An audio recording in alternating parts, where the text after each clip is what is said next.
salaamantiin bulshooy madkala ka dhawaada oo ka saabsan Sayid Ciise geeka may walku baradaane dadkii waqtigii Sayid Ciise dhulku roogi noolaayeen sidii in ka falnagaan dagankii walbarookii Sayid Ciise dadka barshay ma eedan la yaabanaayna walbarowshay sidii uu aqoon kaleeya kitaabka daayirka ee bixay iyoonay awoodu isleeya meelu sukshaani arintaas walka saabsan iyo ma ka aqrisadaane kitaabka Marcos chapterka 7 aayada 37 bayna leetaa sidoo runtii dadkii intii eedan la yaabeen yeemays eraayana isugun walwalba silayaable iyo ansuub yahay dadkii hordhaanba dagaalayaalka haayeen iyo waldheeji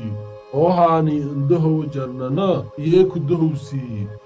wala layaabo lanko ad binaadin leeytaaw yaasa oo lan ibadshay indahow ku dahowsii oo dagaalahay oo badan deejina hordhaan diga anfuro wala layaabiki nagadaas runtii ilaaso dadka barshay rumaysan Sayid Ciise badiyo aragaan calaamadiyaalka iyo muujisayaalku soo biyahay oo may ogaadana calaamadiyaalkaas haatow in lambina aadana waalo korna wadaasa iyo rumaysadeen walka saabsan arintu may ka aqrisadaane kitaabka Yohana chapter lamaad aayada 23 bayna leetaa sidoo amanti idi furushood reer bani Israa'iil intii Sayid Ciise baladkii Jerusalem roogi iyo dad badan u rumaysadeen may weelay may arageena calaamadayaal muujise oo suubiyay dadka badan madiyo arageen Sayid Ciise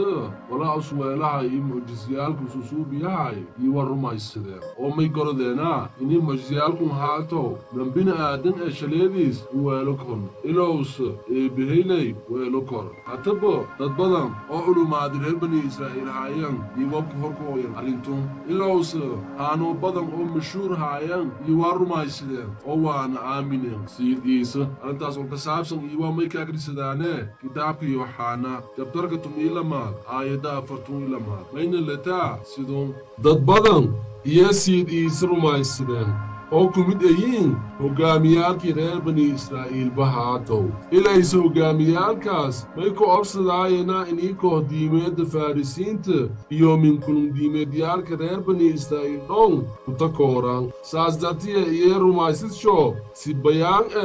sheegado waaye sababta dadku iimaansho dadka hortiyo ka sheego waayaan ama inka idaayo waayaan iyo ma haytay inii ku obsadaayaan hogaamiyaal diimeedka reer bani Israa'iil oo hordhaanba ka dhaaradeen inii lankasta oo Sayid Ciise raha la takoorow oo waana lagu takoorow meelo cibaadada oo la nisku kooyo si kastaba madaasa lankasta oo ku mid tahay oo Sayid Ciise rahi si bayaan sheegado sababtoo ku obsadaayna inii rumaysasho hejo min dibaatay sida hataba meelo basho ka jirta walaalayaal oo masiin ka dhiirigeliye inii siin kitaabka ee oo waana daba galaan wala ay beefado sheegay ma santiin